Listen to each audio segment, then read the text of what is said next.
Hello student, welcome back my channel. Student, हम UGC net का first paper PYQ देख रहे हैं, जिसमें हमने पिछले वीडियो में डाटा इंटरप्रिटेशन का क्वेश्चन किया, कुछ हमने रिसर्च का क्वेश्चन किया, कुछ टीचिंग एप्टीट्यूड का क्वेश्चन किया। आज हम उसी क्रम में आगे हम क्वेश्चन नंबर 14 को देखेंगे स्टूडेंट इस प्रैक्टिस सेट में। इसमें है कथन दिया गया है, स्टेटमेंट है कि शोध आचार शास्त्र निष्कर्षों में विश्वसनीयता लाने के लिए शोध हेतु एक यथार्थपरक सरोकार पैदा करता है। एक बार फिर से देखिएगा, शोध आचार शास्त्र निष्कर्षों में विश्वसनीयता लाने के लिए शोध हेतु एक यथार्थपरक सरोकार पैदा करता है। और कथन नंबर 2 है स्टूडेंट, शोध में आईसीटी का प्रयोग अनिवार्य है क्योंकि यह समय और संसाधनों के प्रयोग के संदर्भ में मितव्ययी है। क्या दोनों कथन सही है कि एक कथन सही है कि दोनों गलत हैं, ये आपको बताना है। यहाँ ऑप्शन दिया गया है, ठीक है। तो जहाँ तक आप देख रहे हैं, शोध नैतिकता के संदर्भ में जो पहला स्टेटमेंट है हमारा, वो तो सही है, लेकिन शोध में आईसीटी का प्रयोग अनिवार्य है क्योंकि यह समय और संसाधनों के प्रयोग के संदर्भ में मितव्ययी है। तो ये कहीं ना कहीं असत्य है, क्योंकि आईसीटी का प्रयोग जो शोध करता है वो अपनी इच्छा अनुसार करता है, वो अपनी आवश्यकता के अनुसार कर सकता है, ये कोई अनिवार्य नहीं है।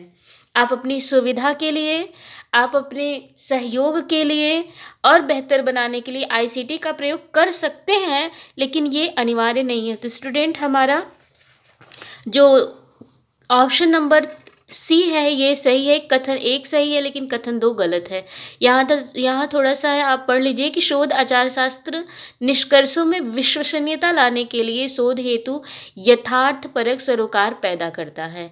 यह कथन तो सही है, लेकिन शोध में आईसीटी का प्रयोग अनिवार्य है क्योंकि प्रयोग अनिवार्य है क्योंकि यह समय और संसाधनों के प्रयोग के संदर्भ में मितव्ययी है। ये गलत है क्योंकि आईसीटी का प्रयोग शोधकर्ता की स्वेच्छा पर निर्भर करता है, ठीक है।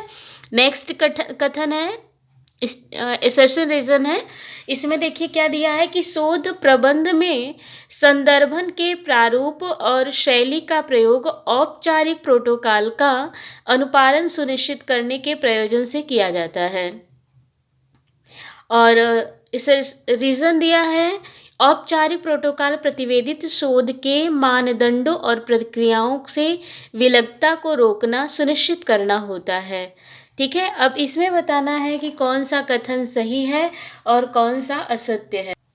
यहाँ ऑप्शन दिया है student A B C D करके, और यहाँ हमारा ऑप्शन नंबर ए सही होगा कि हमारा दोनों कथन असर्शन रीजन सही है और सही की सही व्याख्या भी है। देख लीजिए यहाँ कि अभिकथन शोध प्रबंधन लेखन में संदर्भन के प्रारूप और शैली का प्रयोग औपचारिक प्रोटोकॉल का अनुपालन सुनिश्चित करने के प्रयोजन से किया जाता है। औपचारिक प्रोटोकॉल प्रतिवेदित शोध के मानदंडों और प्रक्रियाओं से विलगता को रोकना सुनिश्चित करना होता है। दोनों सही और सही व्याख्या भी है। नेक्स्ट है स्टूडेंट हमारा क्वेश्चन, संप्रेषण प्रणाली में श्रोता द्वारा ध्वनि बाधा में सबसे कम सहयोगी है। संप्रेषण जिसे आप कम्युनिकेशन कहते हैं, कम्युनिकेशन सिस्टम में श्रोता मतलब जो सुनने वाला है, ऑडियंस है, श्रोता द्वारा ध्वनि बाधा में सबसे कम सहयोगी कौन है? चयनात्मक ध्यान, चयनात्मक अवबोधन, चयनात्मक अवधारणा या चयनात्मक मनसा। तो राइट ऑप्शन हमारा जाएगा स्टूडेंट सिलेक्टिव इंटेंशन, मतलब चयनात्मक मनसा, ये ध्वनि बाधा में सबसे कम सहयोगी होती है। देख लीजिए यहाँ पे, संप्रेषण प्रणाली में श्रोता द्वारा ध्वनि बाधा में सबसे कम सहयोगी चयनात्मक मंशा है, अतः हमारा विकल्प डी राइट है। अगला क्वेश्चन है, निम्नलिखित में से कौन से एक प्रभावी संप्रेषण के वर्धक है? ऑप्शन दिया है, यहाँ क्या है? यह देखने और सुनने की स्वतंत्रता, कोई क्या सोचता या महसूस करता है यह कहने की स्वतंत्रता, क्या होना चाहिए, क्या हुआ, क्या हो रहा है, क्या होगा, या निर्णय लेने की स्वतंत्रता। नेक्स्ट है, कोई क्या महसूस करता है यह महसूस करने की स्वतंत्रता, हमेशा अनुमति के इंतजार से स्वतंत्रता। और नीचे हमारा ऑप्शन दिया गया है कि कौन सा ऑप्शन सही है, ABCD करके यहाँ दिया है। और यहाँ हमारा ऑप्शन दिया है एक प्रभावी संप्रेषण के वर्धक निम्नवत है, क्या क्या है। तो यहाँ क्या है, यह देखने और सुनने की स्वतंत्रता। सेकंड है कोई क्या सोचता या महसूस करता है, यह कहने की स्वतंत्रता। कोई क्या महसूस करता है या महसूस करने की स्वतंत्रता, ये हमारे प्रभावी संप्रेषण के वर्धक है। ठीक है स्टूडेंट, नेक्स्ट क्वेश्चन है हमारा असर्टिव रीजन फिर आ गया है। स्टेटमेंट इसमें दिया गया है 2 ठो, फर्स्ट एंड सेकेंड। ठीक है, और दोनों को आपको बताना है। पहला पढ़ लीजिए क्या है। अपेक्षाकृत अधिक प्रभावी संप्रेषण तब होता है जब स्रोत और रिसीवर के बीच साम्यता होती है। एक बार फिर से समझिएगा, अपेक्षाकृत अधिक प्रभावी संप्रेषण तब होता है जब सोर्स और रिसीवर मतलब जो ग्रहण करता होता है के बीच साम्यता होती। क्या ये स्टेटमेंट सही है कि नहीं, अपने दिमाग में बैठाइएगा, बहुत अच्छा क्वेश्चन है। और नेक्स्ट है कथन हमारा सेकेंड, स्रोत और रिसीवर समान अर्थ लाने के लिए शब्दों की एक ही भाषा का प्रयोग करते हैं। फॉर एग्जाम्पल, बहुत अच्छा क्वेश्चन है। संप्रेषण में जैसे जिस माध्यम से हम मैसेज कर रहे हैं, फॉर एग्जाम्पल जैसे हमने नेट के माध्यम से, यूट्यूब के माध्यम से आप तक मैसेज देने का प्रयास किया। ठीक है, मैं आपको PYQ करा रही हूँ नेट का, वो भी किससे, यूट्यूब के माध्यम से। तो यूट्यूब क्या है, नेट क्या है, ये हमारा स्रोत हो गया। और आप क्या है, रिसीवर हैं, जो ग्रहण करता है वो क्या है, रिसीवर है। जब यूट्यूब में और आप में साम्यता हो, मतलब जिस लैंग्वेज में हम समझा रहे हैं वही लैंग्वेज आपका हो। जैसे मैं हिंदी बोल रही हूँ, आपको हिंदी अगर नहीं समझ में आएगा तो क्या मेरा संचार करना या मेरा आप तक वीडियो पहुँचाना क्या ये पूरा हो पाएगा? क्या मैं जो मैसेज दे रही हूँ आप ग्रहण कर पाएंगे? नहीं कर पाएंगे। लेकिन यदि अगर मैं जिस शब्द में आपको समझा रही हूँ, मैं हिंदी लैंग्वेज में बेसिक लेवल से आपको समझा रही हूँ और आपको समझ में आ गया, तो मेरा मैसेज देना ये क्या हो गया, फुल कंप्लीट हो गया। ठीक है, तो वही कह रहे हैं कि अपेक्षाकृत अधिक प्रभावी संप्रेषण तब होता है जब स्रोत मतलब यूट्यूब और रिसीवर आपके बीच साम्यता हो। ठीक है, और दूसरा क्या कह रहे हैं कि स्रोत और रिसीवर समान अर्थ लाने के लिए शब्दों की एक ही भाषा का प्रयोग करते हैं। मैंने हिंदी में बोला, आपने हिंदी में समझा, तो मेरा आपको समझाना सफल हुआ क्योंकि आपको समझ में आ गया। अगर मैं हिंदी में नहीं इंग्लिश में बोलती और आपको इंग्लिश नहीं समझ में आता, तो मेरा समझाना और आपका समझना व्यर्थ हो जाता, क्योंकि ना आप समझ पाते ना मैं आपके तरीके से आपको समझा पाती। या फिर अगर आप इंग्लिश में समझ रहे हो, मैं हिंदी में समझा रही हूँ, तो भी हमारा कम्युनिकेशन ठीक ढंग से नहीं होगा। तो यहाँ हमारा राइट ऑप्शन क्या आ जाएगा, अब आप बहुत अच्छी तरह से समझ गए होंगे कि हमारा दोनों कथन सही है, A भी और B भी। अपेक्षाकृत अधिक प्रभावी संप्रेषण तब होता है जब स्रोत और रिसीवर के बीच साम्यता हो, यह कथन सत्य है। और दूसरा जो है कि स्रोत और रिसीवर के स्थान अर्थ लाने के लिए समान अर्थ लाने के लिए शब्दों की एक ही भाषा का प्रयोग करते हैं, यह भी सत्य है। ठीक है, नेक्स्ट है स्टूडेंट, सूची का मिलान करना है हमको। सूची 1 और सूची 2 दी गई है, जिसमें शैली जो संप्रेषण में बाधक है वो दिया गया, और दूसरा है उनकी विशेषता है, जैसे तुष्टिकरण। और इधर विशेषता में क्या दिया है, असंगत बातें करना या कहना। फिर है ब्लेमिंग, आरोपण। और यहाँ विशेषता क्या दिया है, शुद्धता के प्रति अति उत्साही होना। यहाँ आशोधन दिया है, गलतियाँ ढूंढना और अपने को बेहतर मानकर बर्ताव करना। ध्यान भंजन, अनावश्यक रूप से संतुष्ट करने के लिए प्रयोजन से बात करना। अब किसकी कौन सी विशेषताएं हैं, आपको यही सीक्वेंस में लाना है। डायरेक्ट हम आपको आंसर दिखाएंगे। ये देखिए ऐसे दिया रहता है और आप इस तरह से मैच कराएंगे। सूची 1 सूची 2 दिया है। देखिए तुष्टिकरण जो होता है, तुष्टिकरण, तुष्टि मतलब आप संतुष्ट हो जाते हैं। ठीक है, अनावश्यक रूप से संतुष्ट करने के प्रयोजन से बात करना, ये क्या है, तुष्टिकरण है।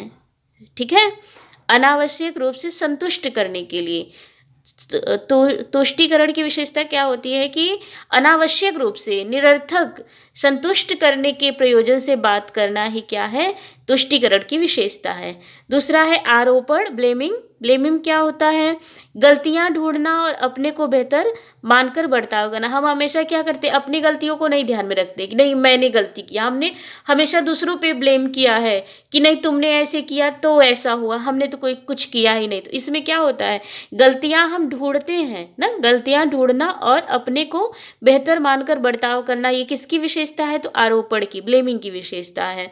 नेक्स्ट है आशोधन। आशोधन में क्या होता है कि शुद्धता के प्रति अति उत्साही होना, शुद्धता के प्रति अति उत्साही होना, ये आशोधन का विशेषता है। ध्यान भंजन क्या है, असंगत बातें करना या कहना, ध्यान भंग होना, जो बातें असंगत है, बेकार है, उसको कहना या करना, यही क्या है, ध्यान भंजन की विशेषता है।